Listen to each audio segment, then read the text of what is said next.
But the kids who are good, you're trying to make them better. So you're going to be a little tougher on the kids who are good. And they again, you don't see it. The kids don't see it while they're in it. They're like, oh, this guy stinks. Why is he getting an easy ride? When you're older, this is going to hurt. It's time for the Suffering Podcast. They were in the same position you were in. And what are you going to eat tonight? I'm going to the Spinelli's house. All right, go ahead. And that's how you did it. You didn't come home. You tell your mother you were in somebody else's house. They just let you go. Of course, the next day, that same guy would be in your house. Well, did your parents actually try to push you out of the nest? Because I know a lot of Italian families, and the mothers and the sons are very, very close. Oh, yeah. Right? Did your parents try to keep you in or push you out? Well, I'll tell you how unlucky they got. Unlucky? Yeah. I'm married. I get divorced. Where's the first place I go? You got to go back home. So I said, well, this ain't going to be for too long. 40 years. Well, Wait, yeah. You moved back in for 40 years? Great story about that, too. He moved back in with his parents when he got divorced. My grandparents, his parents were still alive. My grandmother, Freddie passed away first. My grandfather passed away first, right? And my grandmother wound up living a couple of years. She died in, 90? She was 90. 95. And he had all the faculties. Yeah. Well, that's good. So she passes away in 95, right? Or when she was 95. I called my brother. I said, Frank, what are we going to do? He goes, what do you mean? I said, Daddy's he's not old enough to live on his own yet. he was like 70 years old. Like, he's not alone to live. You see, it was the truth. My partners from the club, they used to say to me about license, I really used it. I never went home. So why should I get an apartment? They cooked for me. They did my clothes. If I wasn't coming, the only thing I used to tell my respect, I would tell my mom I wasn't coming home. So I'd stay in Brooklyn, because I don't want to work. Where he is. He isn't home tonight. There were times me and Frankie got calls like the next morning. Your father didn't come home last night. I said, Graham, I'm telling you, he's 70 years old. If he doesn't want to come home. Had to be 40 years. I was still home. Yeah, well, I bet you got fed real well. Oh, yeah. Oh, yeah. But no, the bad part of it, I ate out I eat out a lot. Yeah. We used to go here. I could take you to the best restaurants. We just ate. I ate a lot. But if I didn't want to, I had a place to sleep. That's all I really cared about. Well, growing up, did you ever get in a little bit of trouble? Not. Okay. Oh, I kicked in. Well, the neighborhood, there's two ways neighborhood kids go. All right? There's the straight-laced, and then there's the not straight-laced. It's sort of crooked road.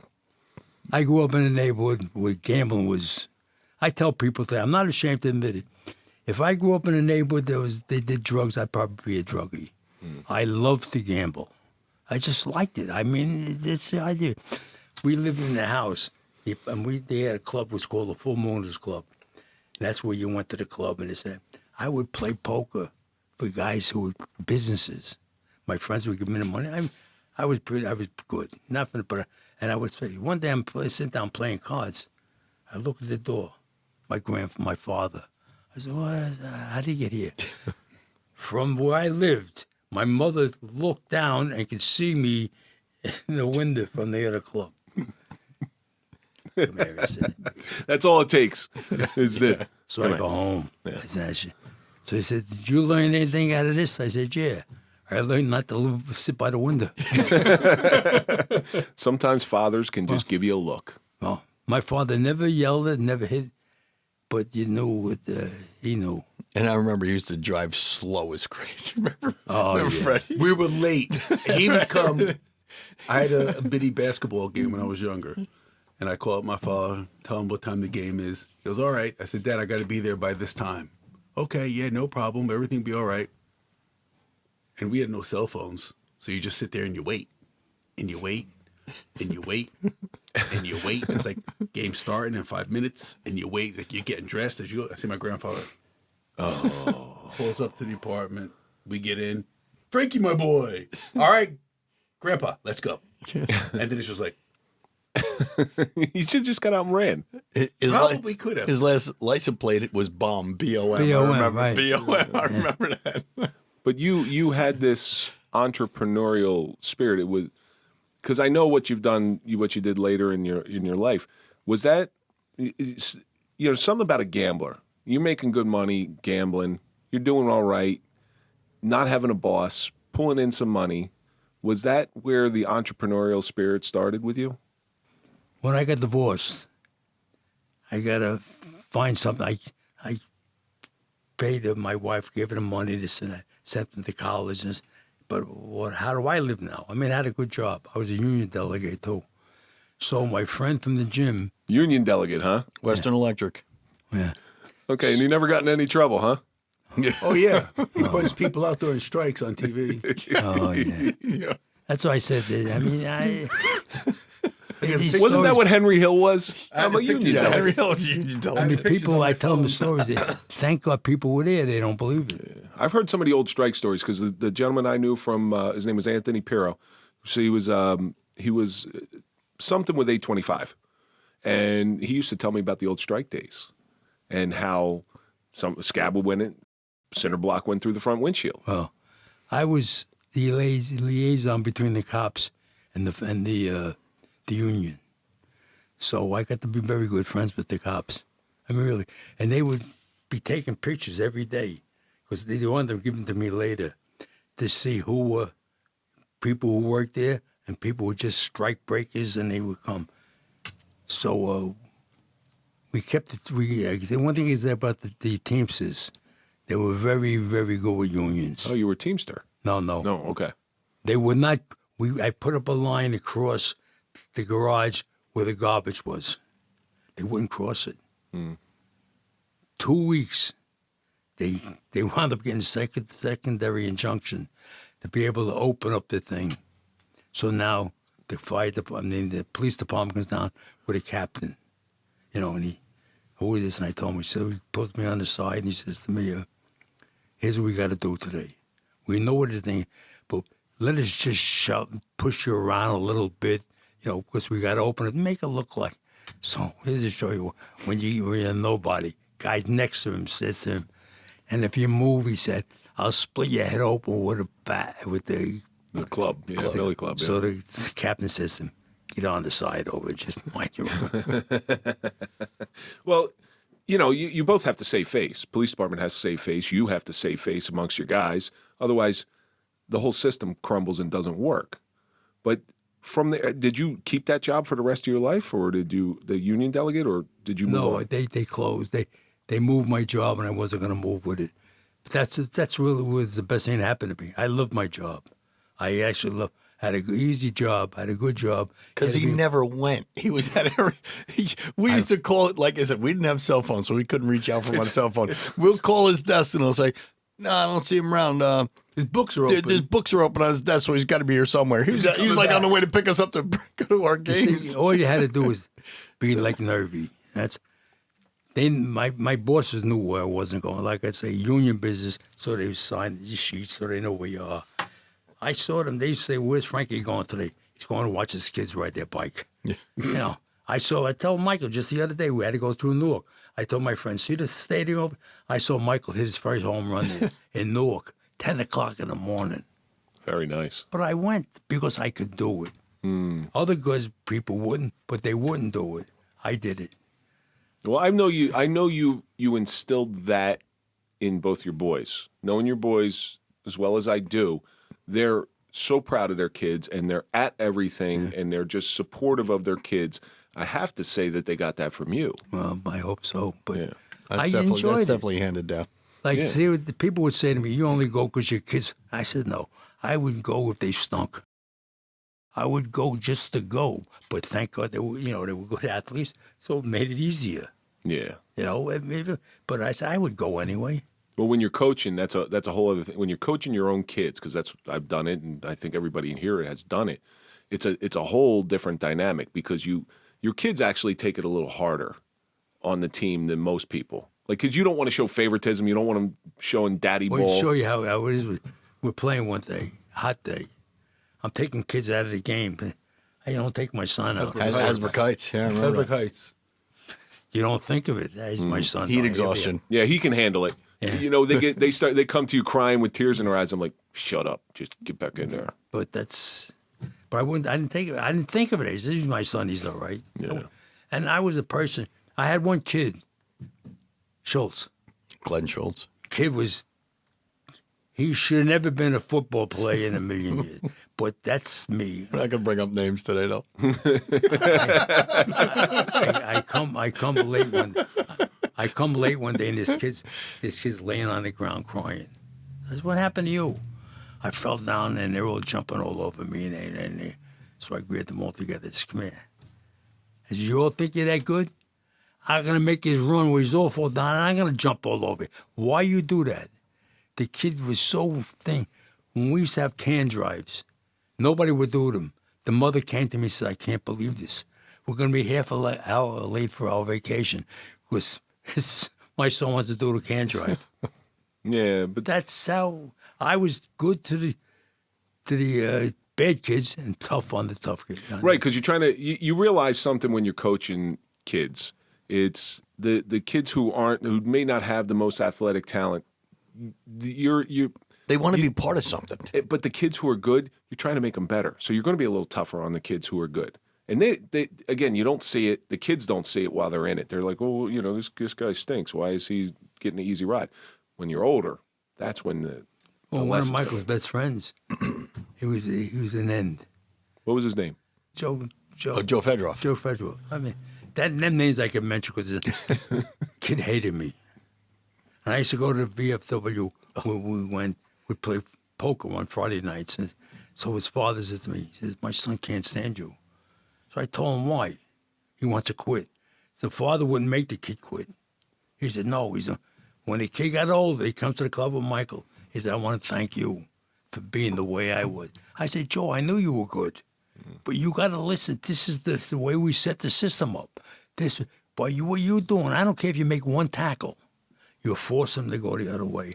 And the kid actually thanked me. He says, I said, "Joe, I didn't do that." He made him a boxing defensive end. All he had to do was just cut up field of boxing, send everything inside, That's and all. the kid hated it. He hated it. I had a kid. I don't blame him. I had a kid that we lost for about 2 hours because he was chasing a butterfly. I'm not kidding you. He was chasing a butterfly. And his mother always used to give us crap about him not being in the game, but it was a dangerous situation. It really was. Yeah. I wanted the kid to get in, but I didn't want the kid to get hurt. So every time we get someone else hurt. Every time he would go in, he'd go down. So I learned I'm putting him in the first play. That way his mother can't give me crap. He's going to go down. Like he's not going to. It's nothing serious. He'll fall on his knee too hard or something like that. But you have to judge each kid by their own merits. What was that kid's name? No, I can't say that one. So your job ends. Where do you go from there? Your union job ends. Well, At the Copacabana. I worked in the gym. Like I said, I used to go to the gym all the time. I was a gym rat. So I used to go to the gym. So one day my friend said to me, "Want to be a bouncer? Need a bouncer?" I said, "Yeah, I'll take the job." So I took it, and the guy that was the head of them really liked me. Was it Lip? Tony Lip? No. Tony Manafo. Tony Manafo. Tony Lips that's another story. Yeah, let's not talk about that one. So I just met both of his sons who wrote the movie Green Book. Yeah. And one of them, like 2 days after I met him, was found dead in Brooklyn. Yeah. Yeah. But Tony Manafo was the guy who... Tony Manafo he was Sylvester Stallone's bodyguard. We actually practiced. There's 5 of us. We went to my friend's house, had us work with Stallone. I was supposed to work with Stallone. You'll be here when he does this. We actually practiced it. I want here, I want there. And Tony liked me so much. The other 4 guys were always with Tony, but he said, "No, we got to put Frankie as somebody. If somebody don't show up, Frankie don't show." "No, I just opened my club. What do you think I get a call? Come to work." I said, "I can't leave the club. Are you crazy? I can't leave the club." Tony Manafo was Sylvester Stallone's best man when he married Brigitte Nielsen. Right. Yeah. And he produced his movies. Yeah. Oh, no kidding. Is this why you tried to get your sons in professional wrestling? No, we went to. The Kissing Bandit. Don't think I forgot about that one. Oh, No, that was Me. still yeah. I'm That was Tony working in Manalfa Newark. movie. I'm working in Newark. So I see that they're doing the Wise Guys. So I see Tony. Oh, with Danny DeVito and, Danny DeVito. and Joe Piscopo. Yeah. Right, Tony was in there. If you remember, he's the I'm an guy- extra in that movie because they shot part of that movie in Atlantic City. Yeah. I'm a fisherman on a beach. Always wore black. We used to call him Mr. Black. He wore a black leather, jacket though, not as like the regular suit jacket. Like, so one day he said to me, "What are you?" I said, "I'm working." He said, "Well, come tomorrow. It was a Saturday. Bring your sons over. We'll go there." So we go. We're walking. I was on a here. Cut! They're screaming, cut! We walked through a Right film. through the scene. That's right to the scene. That's right. Captain Lou was in that movie. Yeah. That's right. So I didn't know we walked through. So Tony starts laughing. He said, "You're the only one." I said, "Tony, we didn't know we were walking through." He said, "It just cost us $20,000." It was right before they blew up the car. Oh, yeah, that's right. So now, Captain Lou, Yeah. he sees my son. Who he used to look like. Yeah. He comes over to us. I've seen the pictures, yeah. He comes over to us. He sees my son at the time. He was in high school, 6 foot so. He's a good-looking guy. He says, "Oh, what do you do?" So he says, "I play football." He said, "I didn't play my first year because something happened." He said, "But I did wrestle, and I went." He says, "You want to be a wrestler?" He said, "Yeah." He says, he gave us a card. He said, "You don't come and see me unless you go to college first," he said. No kidding. He said, "Because everybody don't make it. You go to college, they had the studio is in Connecticut. Then you come, and then I'll take care of you." Well, it went a little different than what he was saying. He grabbed me on the side. My father was off whatever he was doing. And he's telling me about this. When you come in wrestling, I really have to have you, this and that. You got the right stature. And you have to graduate college first. All that's right. And I said, all right. I said, but, my father's here with me. He's not going to believe me when I tell him. So if I bring him over, you mind if you let him on the tool and let him know what's happening? He goes, "Yeah, no problem." So we find my father, and I see him. I go, "Captain Lou, come here. Here's my father." He turns around. He goes, "Oh!" He goes, "I thought I was ugly." So you move out of the Copa, and how do you end up with Lemore, Well, the that's rock it. club? His was good about my personality. When Tony calls me up and he says, "I've got a job for you in Brooklyn. Nobody wants to go there." I said, "I'll go there. What do I care? Brooklyn." So I went. My partners, I worked for them. It was called the Garden of Eden. I worked for them. They would. So I hear them at the bar talking about opening up another place to look for somebody. I can't rub 2 nickels together. I go up to them. I said, "Here, looking for a partner." So my partner went, "Rah, rah, rah, rah, rah, yeah." I said, "Look, you either are or you aren't. You're looking for partners." Yes, I want to be one. So it came from there. My mom left me money, but they said my other 2 partners said, "It wasn't for him. You would never been here today because you're too nasty." But you had a lot of huge acts go through Lemore. Oh, we had the biggest- Everyone, every '80s rock band that was ever. Did you ever like the music? I hated it. It was loud. I used to stay in the lobby. Yeah. Well, it was because I was like head of security, really. And I would stay in the lobby because if there's fights and this and the cops, and I handle everything. Yeah. Well, George did the bands. There was 5 of us at one time. 2 left. One guy left. One guy, he opened up his own, John. He's the one. And they opened it. We just wound up in the 3 of us. So I know the name Lemore, and I think, Frank, you told me this. The name Lemore was everywhere. It was even written on the Berlin Wall. Berlin Wall. At one And point. somebody asked me, "How do you know?" I said, "Because, around it was all rock bands. So it ain't can be Lemore, I Love You, like France. Mm-hmm. They put Lemore and they put all rock bands around it. No kidding. Yeah. So was that a good career? I mean, that was there for quite a while. Oh, yeah. 25 years. Yeah, I know. It opened up in what, 76 or 77 as a 78, discotheque. 78. Was More a disco. You see, we opened in 78, but when you have I don't care what people say today, if you're an A-E-I-O ending, you don't get nothing. They thought we were mob guys. We weren't, though. We really weren't. It took us from January to November to get a liquor license. Then we opened up as a discotheque. Well, that's a Actually, good, and they missed out because Oh, that was the year before. Saturday Night Fever They came to us. the club first. They were going to film Saturday Night Fever at Lemore, but they wound up doing that 2001 Odyssey. We weren't going to be ready by the time. They came to the club. yeah. No, dealing in Brooklyn and knowing that Brooklyn area, did you ever have to deal with some shady characters in order to get stuff through?